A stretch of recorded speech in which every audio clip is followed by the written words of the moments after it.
Hello, everybody. Welcome to another episode of Reality Derby. I am Marcus James Dixon. I'm Denton Davidson, and we have another Traitors interview today. Marcus, you sat down with Jam Jam. Yes, and what I loved about this was as soon as he popped up, someone kind of came over his shoulder, and I'm like, "Oh, is that like his friend or something?" It was Natalie from The Traitors, so we Little got cameo. a little cameo. Yes, so we'll talk about everything that happened in last night's episode of The Traitors called The Black Banquet. And also, American Idol is back for season 24. We've seen the season premiere, and we will talk a little bit about that at the end of the show. So, before we get into our Traitors discussion, should we go to Jam Jam? Yeah, let's get into it. We're both in black. Well, here's my funeral. We're in mourning. Yes, I was gonna say, like, even You know though this girl? Jam. Hi, Natalie. What's up? What's up? You guys just hanging out together? He Yes, came up to watch the episode, so he's here doing interviews while I'm working out. I yes. love it. One of my questions was going to be now that Natalie is the only gamer left, I'm sure, Jem Jem, you're going to root for her, right? Of course, my dream would be for Rob to recruit Natalie and then the both of them win and then they get married and then Rob and Natalie kissing in a tree. Kissing. No kidding. Bye, nice meeting you. Bye. See you later. Okay, well, All Jem right. Jem, you had one of the most memorable, shocking exits ever on The Traitors, and no one wants to be eliminated, but that was kind of a cool way to go out. Would you agree? I was gonna get murder banished sooner or later. It was gonna happen. I was very me. I was very to all of the players there. I was very messy and myself. They didn't understand me. Um, I mean, they enjoy me. I feel like that's what they tell me now. But in the game, it brought a lot of suspicion on me that traders were using. But I was happy that it was gonna get eliminated. It was gonna be in front of everyone. So first time there's been a murder in front of everyone. Mm. Like there's face to face or there's like in plain sight.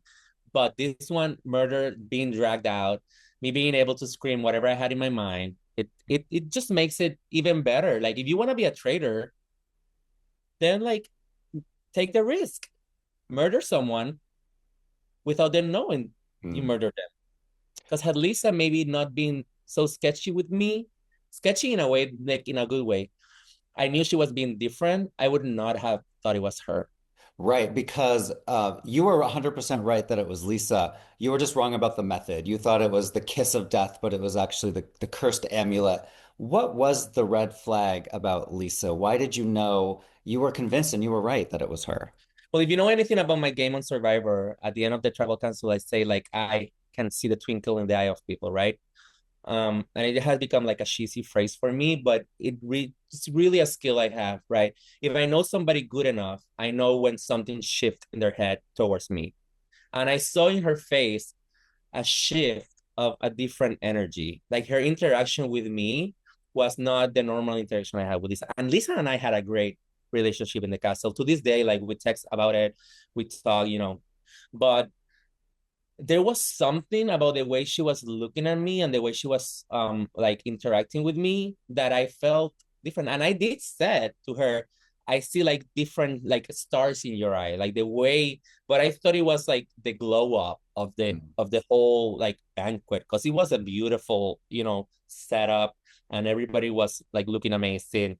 So I thought it was that. But as soon as I heard Alan said the kiss of death repeats itself, I was like, oh my God, Lisa kissed me. But by Mm. that point, Kristen and Natalie had taken the potions. So I was telling Mark, I was like, she kissed me, she kissed me, she kissed me, she kissed me. But he was not like trusting me or like thinking I was being serious about it until I got dragged out. And then I was like, what? Oh my God. Some fans are saying you should not have been allowed to speak after as you were being dragged out, but I would argue you weren't dead yet. Like they were dragging you to your death. I saw some of these ideas of people having their opinions like they always do, which is amazing. I'm happy you're watching. I have an opinion. But you cannot be picked as a traitor and have a freaking easy job of just killing people in the dark. I mean, you already have the upper hand. So of course, the game, I feel like, and it should evolve to make being a traitor more dangerous for the traitors. And one of the factors this season was, of course, the secret traitor, because they had no choice. So this secret traitor could be like fucking with them in terms of the choices they could have picked, but also this second level of, if you're gonna murder someone in front of people and heat might go back to you, be more careful of the way you do it. Then I just basically write a name down on the table, give it to the producer, and keep eating. Where's the fun in that? You know? I don't know. Speaking of the secret traitor, I thought it was you. Those first 3 episodes, I'm like, it's totally Jam Jam. I don't know if maybe it was the way it was edited or the way you were acting. I was shocked it was Donna, but you weren't. You voted for Donna. I knew it was Donna in the moment the person was picked.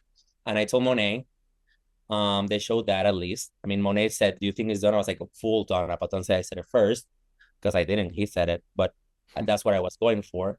And I said it on the first car ride to the first challenge. And I told to Natalie, I was like, Natalie, if we're gonna work together, we need to like have like a target. And just like a Survivor I did with Caroline, when we said like, just do a letter of the person we're gonna vote, because I don't want to be that person that says it first.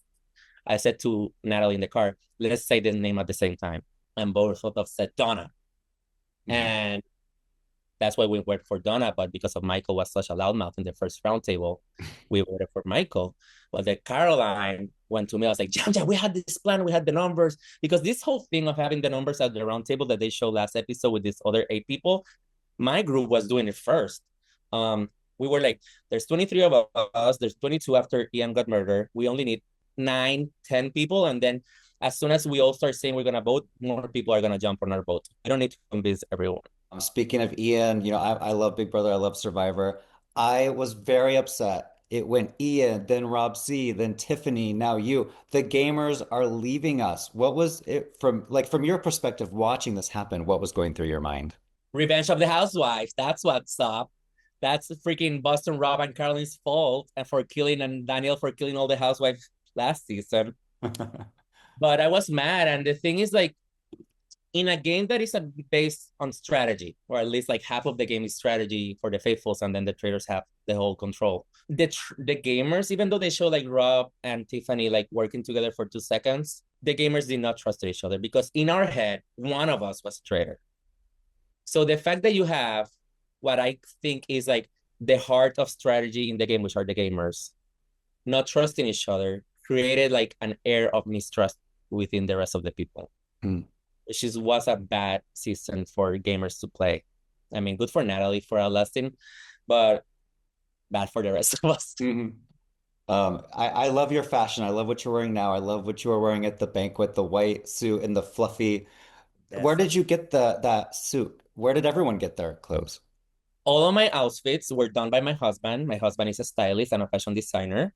His name is Karim Science, and his brand is blacklagoon.mx on Instagram and the website.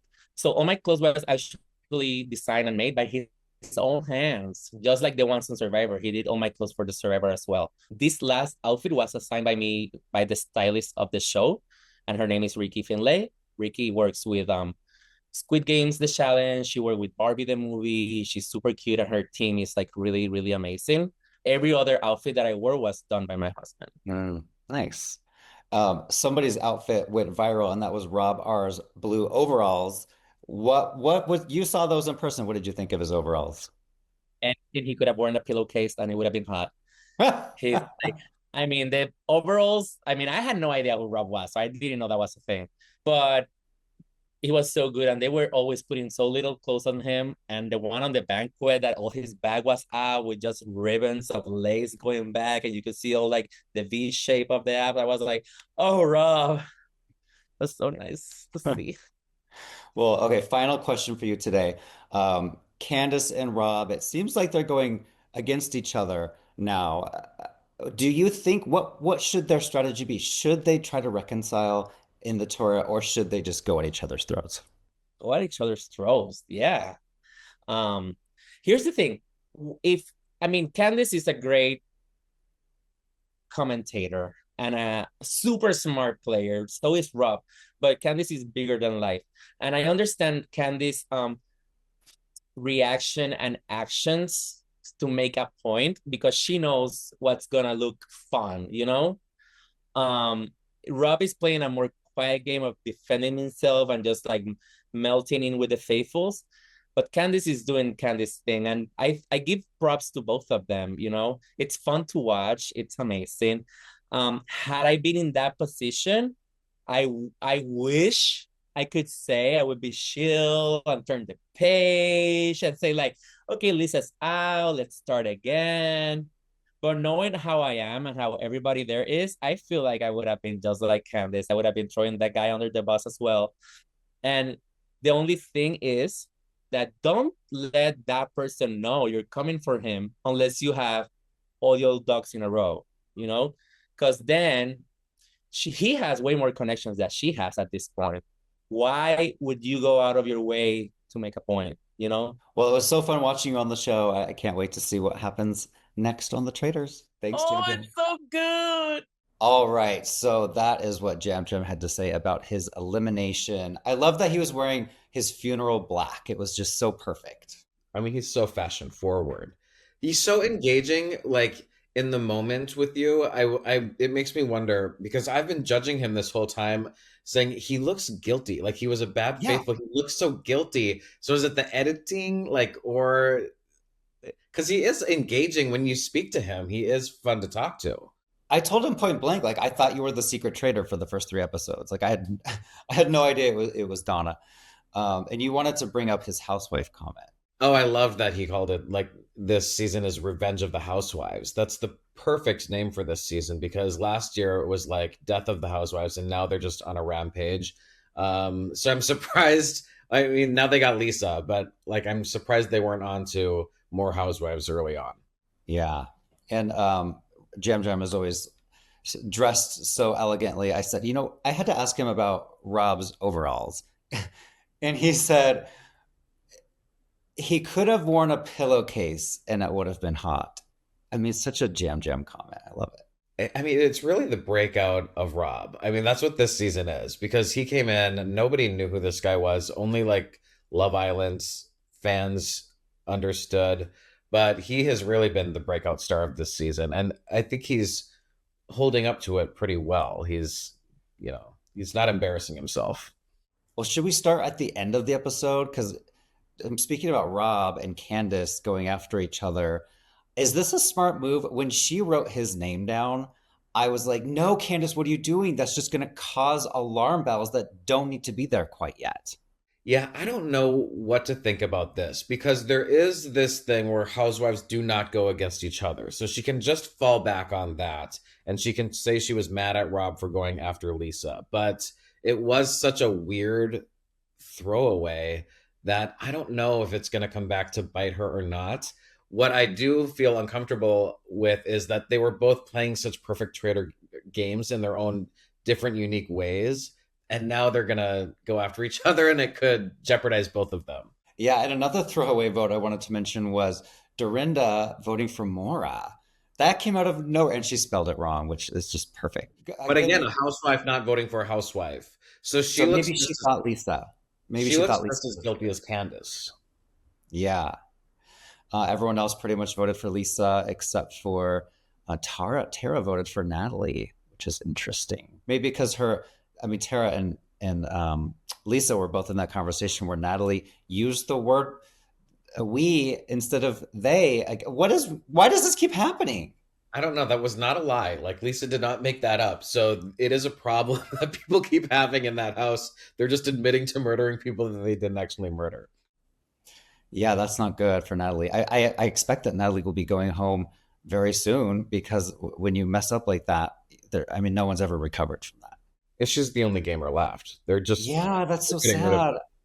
Yeah, we lost Ian and Rob and Tiffany and now Jam Jam. It's all down to Natalie. So let's talk about the Black Banquet and how it was very Game of Thrones. I loved everything about it. All the costumes and the food and the cookware, everything was just perfect. I hope the show wins a ton of Emmys for production design and costumes and all of that. But you did find out, like the scoop, that the costumes were not designed by their typical costume designer. So these are costumes that they picked out and chose themselves. And that was sort of the fun of the whole thing. It was a very lavish, deathly banquet. Yes, the costume designer Sam Spector. I think he mostly just works with Alan Cumming's wardrobe. Who I mean, come on, Alan Cumming is the king of dressing up as this character, this flamboyant character that he has created. So once they go into the Black Banquet, there's all of this, there's cards on the table. People flipped a card over. I don't think I would have flipped a card over unless I was No, distracted. so this immediately brought heat on Steven because he encouraged Johnny to flip a card over, and then Johnny flipped over Kristen's face, and then everyone's like, "Oh my gosh, Johnny's gonna get murdered, or Kristen's gonna get murdered, or Steven's a traitor." And to be honest, if I was there, I would immediately now be looking at Steven. Like, why would you encourage someone to turn over the card? There were so many opportunities there to make people look guilty, and they sort of fell into those traps. Yeah, and it was the cursed amulet on Lisa's dress that caused Jam Jam's death. But he thought it was the kiss, which is so funny. And everyone believed him. Like no one questioned him because as they kept saying, like he at that moment he was confirmed to be a faithful, and his final words as a faithful were was it was Lisa, she kissed me. Yeah, I Another mean, she gets away with the amulet, and then, like, go figure, he gets her for something completely unrelated, and she's like, "Damn it!" Like, I did kiss him. There is a lot of online scrutiny, and I mentioned this a little bit with Jam Jam. People are not happy that he was able to speak, allowed to speak by the producers, because in the past, if you're dead, you can't speak anymore. But this was a new twist, and he wasn't technically dead. He was cursed, and they brought him out of the banquet hall to kill him. So that's why I'm like, I think people are kind of reaching for something to be mad about, and this is not something they should be mad about. I think they're just mad Lisa went home. Like, this is not a rule. They didn't tell them that was a rule, so it's Right. not a rule. So just get over it. Like, you're just pissed that Lisa's gone, and you're reaching. We got to see two people fight for the antidote, which was Tara, your favorite, and Natalie, one of my favorites. And Natalie won. That was kind of a brutal fight. We haven't really seen that a lot on this show. And then, of course, Natalie looks guilty as sin doing that as well. That's aside from being the last gamer, that's going to be the other death sentence that she just like put the nail right in her own coffin for that. and then Kristen Kish took the other antidote, and someone kind of gave it to her. They're like, "Oh, your card was turned over here. Just drink this." So she didn't Yeah. have to fight for it at all. Yeah, I thought Kristen might be the one who Lisa targeted for a while. So I was like, ooh, is this gonna like backlash? But no such luck. There's a new group that was created by, was it Johnny that created the group? A group of 8, including people like Mark and Maura and Tara, and they're gonna work together apparently. Rob's in the group too, and Colton, which is funny because Rob is a traitor, and no one has any idea. But like, do you think this big group of 8 is actually going to work? I don't think It so. it might. I think anything that is centered around Rob is going to do okay. Colton, I mean, let's talk about Colton. Like the fire in his eyes, like he's just going after it. He cannot calm the F down. This guy, as soon as Lisa goes home, he goes into another room and he's like, well, now I'm looking at Steven. Like he just cannot contain himself. And he's like, did you see how Candace reacted?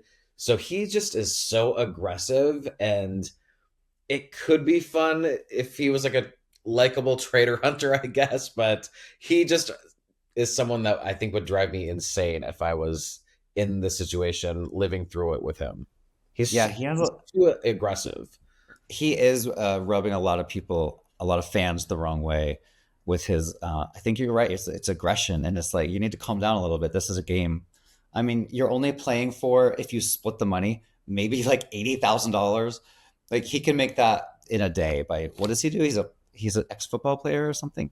Yeah, she's a influencer. I don't know. He's a reality TV star at this point. Well, is there anything else about the Black Banquet we wanted to mention? Not really, other than I'm sad Lisa's gone.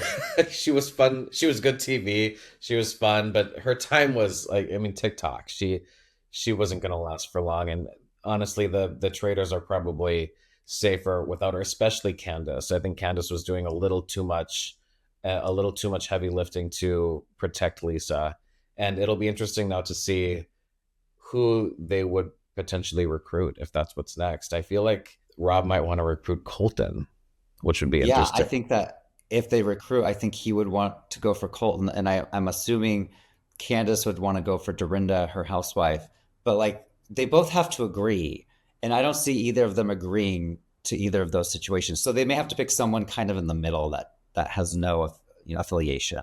They would have to both know if those were the two picked, they were getting turned on. Um, yeah, I'm not sure who would be the best choice at this point for them. Maybe it would be Steven. Well, I guess we will find out soon. Okay, so moving over to American Idol, season 24. Carrie Underwood is back for her second season. Luke Bryan and Lionel Richie are back for season 9, I think. It's Yeah. been on a long time. And this Yeah. season's theme is Idol University, Denton. It didn't need a theme. It didn't. Here's the thing, it really didn't. I mean, I think they're just making it up an excuse because all of the live auditions, or not live auditions, all of the in-person auditions with the judges are being held at Belmont University.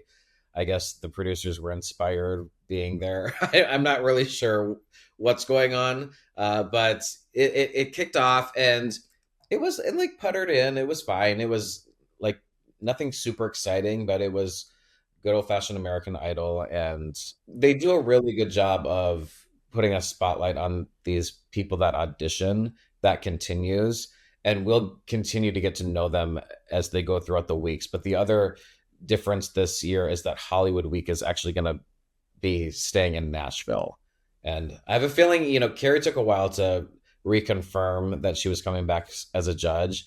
I have a feeling that Nashville Hollywood Week might have something to do with her because she lives in Nashville. She might have just said, I don't want more weeks in LA away from my family.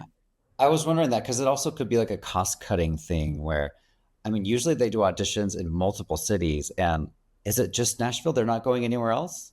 Yeah, I believe that all of the judges in person are taking place in Nashville. It'll be more interesting as the weeks go by, though. I mean, this is the show that picks up. It gets more and more exciting. And once they hit Hawaii, which they are going back to Hawaii, the new guest mentors are Kiki Palmer, Strange, not really a recording artist, although she can sing, and then Brad Paisley, who is sort of an iconic figure in country music. So I think they're really going hard for a country. After Jamal won last year, they're like, we have got to get back to our countryside.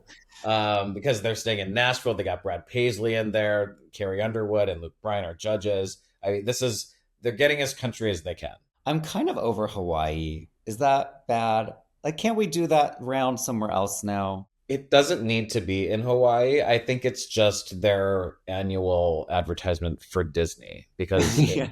it's Aulani, ABC yeah. is Disney, and they want to promote that resort in Hawaii, which is probably a very expensive place to stay, and they want to promote that. I still think after all these years, they push too many people through to Hollywood Week that shouldn't be going. And at one point, Carrie even turned to Luke, or maybe it was the reverse. I can't remember. But one of them was like, that person's not going to win. Like, why are you saying yes? I'm like, that should be your mantra for every single contestant. If they can't win, don't put them through. Yeah. Am I just too mean? I mean, it's tough because there's a lot of people whose audition you would think they're not going to win. And there are people that are able to evolve and progress throughout the season at a faster rate than others. It's interesting because I Spied, she got very little airtime, but one of the auditions this premiere episode that they kind of glossed over was Jackie Lee. She was a runner-up on The Voice when she was like a child. Season 5 of The Voice, which is a long time ago because they're on season 26 now or something. She was the runner-up. I believe she was on Christina Aguilera's team, and now she's 28 and on American Idol. So they continue to recycle each other's contestants back and forth. Because last year we had Thunderstorm, who he also did very well on The Voice. That's right. And Thunderstorm was there in the background watching the auditions for some reason. I guess he just wanted, maybe he was bored that day. My favorite audition from episode 1 was Chloe Grace. She performed an original song called Forever 13, which honored a the life of a girl who committed suicide because she was bullied and the girl's mother was there. There was something similar the season before, but you know, these moments just always get me, and I'm rooting for Chloe to make it pretty far. Do you have a favorite moment from episode 1? Yeah, I mean, I wasn't like blown away by anyone. Keela Richardson was sort of the other standout for me. She sang the song by Pink, was it Glitter in the Air? And she has a unique voice and an interesting story. I just like the fact that her son was there and sort of singing along from the side to Yeah. everything she was saying. But I don't know if either one of them I'm seeing like a winner in. I think there's more to come. I'm excited to Yeah. see who's left in the gauntlet. Yeah, we'll be checking it with Idol throughout the season. Hopefully they get another big winner like Jamal. He's such a good representative of the show, and he was just, I think from the first time we saw him audition, we're like, okay, this is someone to watch. Like we knew right away last year that there was something about him. And proves the power of American Idol is still stronger than The Voice. I mean, he had a couple hit singles. He was a Grammy nominee. He sang the national anthem at the college football championship, which got huge ratings. So he's just out. He was on the Boys Mind tour with Brandy and Monica and Kelly Rowland. So he's just doing really well. And props to American Idol for finding another star. All right. Well, thank you everybody for watching. We will be back next week for another episode of Reality Derby.